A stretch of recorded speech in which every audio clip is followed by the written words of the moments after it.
অনেক খোঁজার পর ফাইনালি পেয়ে গেলাম আমাদের মনের মতন একটি হোটেল। হোটেলের নাম ছিল সাফল এক্সোটিকা। একটা মধ্যবিত্ত কি আর চায়, হোটেলে থাকবে বেসিক অ্যামিনিটিস, ক্লিন ওয়াশরুম, আর যদি সমুদ্র কাছে হয় তাহলে তো কোনো কথাই না। এটা হলো লবিটা।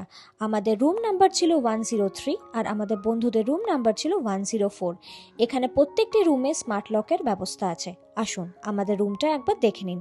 ঢুকেই একটা কিং সাইজ বেড আছে, যেখানে দুজন আরামসে ফিট হয়ে যাবেন। আর যদি একটা বাচ্চাও আসে কোনো প্রবলেম হবে না।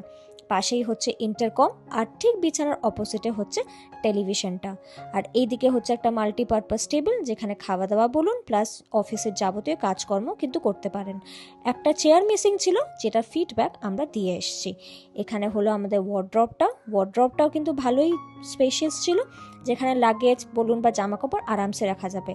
এই রুমে কিন্তু এসিরও ব্যবস্থা আছে। আর এদিকটা হচ্ছে একটা মিরর, যেখানে আপনারা দাঁড়িয়ে রেডি হবেন। আর ঠিক মিররের অপোজিটে হচ্ছে ওয়াশরুমটা দেখে নিন।